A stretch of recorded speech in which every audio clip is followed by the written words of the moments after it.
తెలంగాణ రాష్ట్రంలో హిందూ వ్యతిరేక కార్యకలాపాలు విస్తృతంగా సాగుతూ ఉన్నాయి.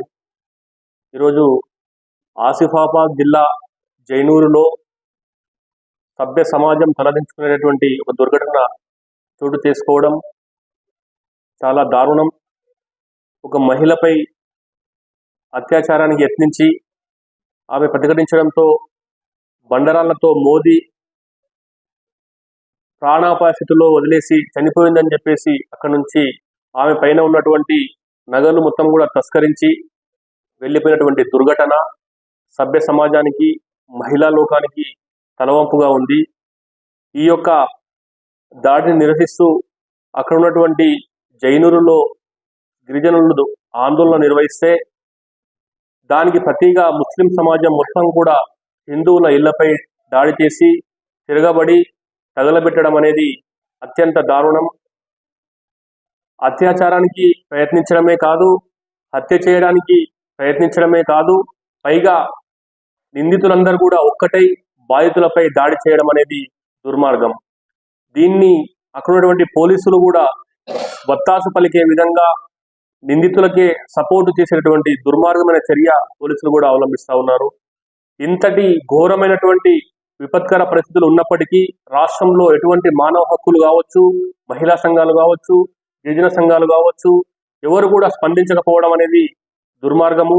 ఎంబడే ఆ యొక్క బాధిత మహిళకు న్యాయం చేయాలని చెప్పేసి విశ్వ హిందూ పరిషత్ డిమాండ్ చేస్తూ ఉంది. అత్యంత ఘోరమైనటువంటి స్థితిలో అత్యాచారానికి యత్నించి హత్య చేసేందుకు ప్రయత్నం చేసినటువంటి ఆ యొక్క దుర్మార్గులను కఠినంగా ఫాస్ట్ ట్రాక్ ద్వారా శిక్షించాలని చెప్పేసి విశ్వ హిందూ పరిషత్ డిమాండ్ చేస్తూ ఉంది. ఇప్పటికే గిరిజన సంక్షేమ శాఖకు ఉన్నటువంటి మంత్రివర్యులు ఎవరైతే ఉన్నారో వాళ్ళు స్పందించి ఆమెకు మెరుగైనటువంటి వైద్యం చేయాలి. కానీ ఏదో తూతూ మంత్రంగా గాంధీ ఆసుపత్రిలో వదిలేసి చేతులు దులుపుకునే కోసం ఈ యొక్క రాష్ట్ర ప్రభుత్వం ప్రయత్నం చేస్తూ ఉంది. కాబట్టి దానిని తీవ్రంగా ఖండిస్తూ ఉన్నాము. ఎక్కడి నుంచో విదేశాల నుంచి రోహింగ్యా ముస్లింలు కావచ్చు, బంగ్లాదేశ్ నుంచి వచ్చినటువంటి ముస్లింలు కావచ్చు, చట్ట వ్యతిరేకంగా ఆ యొక్క ఆదిలాబాద్ అడవుల్లో ఆ యొక్క జైనూరు పరిసర ప్రాంతాలు మొత్తం కూడా ఆకుపై చేసుకొని గిరిజనుల హక్కులను కాలరాసినటువంటి ఒక దుర్మార్గమైనటువంటి ప్రక్రియకు వాళ్ళు తెరలేపారు.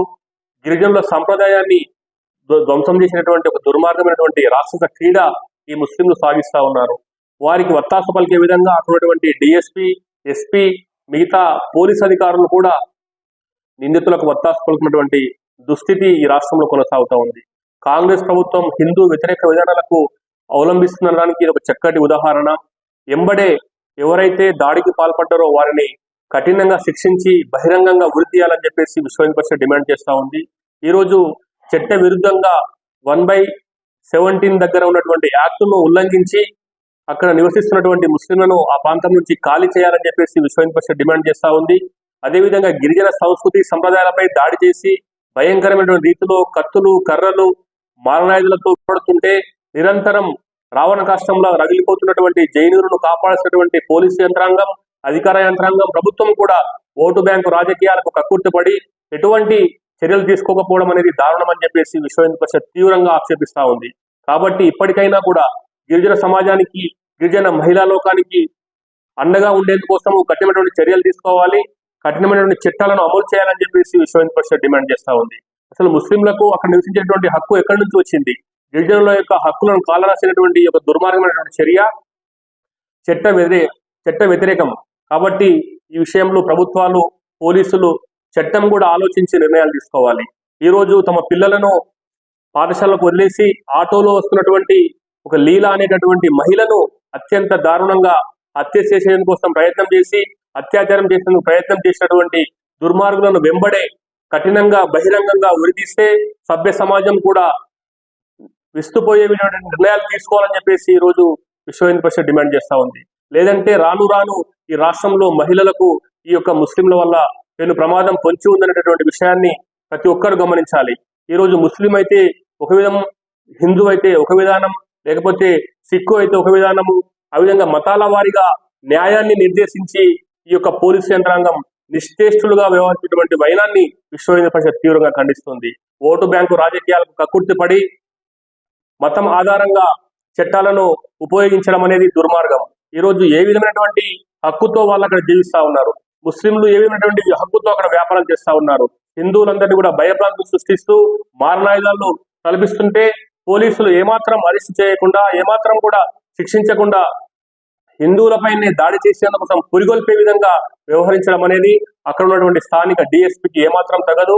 వెంబడి ఆ యొక్క డిఎస్పీ పైన, ఎస్పీ పైన చట్టపరమైనటువంటి చర్యలు తీసుకొని హిందూ సమాజానికి రక్షణ కల్పించాలి, ఆ గోండు సమాజానికి రక్షణ కల్పించాలి, ఆ గిరిజన మహిళకు రక్షణ కల్పించాలని చెప్పేసి విశ్వ హిందూ పరిషత్ డిమాండ్ చేస్తా ఉంది. ఈ యొక్క రాష్ట్రంలో ఉన్నటువంటి మానవ హక్కులు, ఈ రాష్ట్రంలో ఉన్నటువంటి మహిళా సంఘాలు, ఈ రాష్ట్రంలో ఉన్నటువంటి మీడియా మొత్తం కూడా స్పందించి ఈరోజు ఆమె శారీరకంగా దృఢంగా ఉండడం వల్ల బతికిపోయింది. కానీ ఆ యొక్క దుర్మార్గులు చనిపోయిందని చెప్పేసి భావించి బండరాలతో మోది అక్కడి నుంచి పారిపోయారు. కానీ ఒకవేళ ఆ యొక్క మహిళ జీవించకపోయి ఉంటైతే ఇది ఒక యాక్సిడెంట్ రూపంలో చిత్రీకరించి ఆ యొక్క కేసును నీరుగార్చడం కోసం ఒక పెద్ద ప్రణాళిక ఉండింది. ఆ యొక్క నిందితుడు ఎవరైతే ఉన్నారో ఆ నిందితుడు గతంలో కూడా హత్య కేసులో ఒక దోషిగా ఉన్నాడు. అయినప్పటికీ ప్రభుత్వం ఏమాత్రం చర్యలు తీసుకోవడం లేదు. దీన్ని విశ్వ హిందూ పరిషత్ తీవ్రంగా ఖండిస్తుంది. మహిళా లోకం కూడా, మానవ హక్కులు కూడా మొత్తం స్పందించి వెంబడే మహిళకు న్యాయమైనటువంటి, స్వచ్ఛమైనటువంటి చికిత్స చేసి నైపుణ్యంగా మెరుగైనటువంటి వైద్యం అందించినటువంటి ఒక కార్పొరేట్ హాస్పిటల్లో శిక్షణ అందించాలి, ఆమెకు వైద్యం అందించాలని చెప్పేసి మేము విశ్వ హిందూ పరిషత్ డిమాండ్ చేస్తా ఉన్నాం. ఈ విషయంలో పోలీసులు తాత్సారం వహిస్తే భారీ ఎత్తున ఆందోళన కూడా పూనుకోవాల్సి వస్తుందని చెప్పేసి విశ్వ హిందూ పరిషత్ హెచ్చరిస్తా ఉంది. ఈ యొక్క నిరసనను, ఈ యొక్క ఘటనకు నిరసనగా ఇప్పుడే మేము ఆసిఫాబాద్ జిల్లా కావచ్చు, జైనూర్ కావచ్చు, బజరంగ్ దళ్ విశ్వ హిందూ పరిషత్ ఆధ్వర్యంలో బంద్ నిర్వహిస్తాం.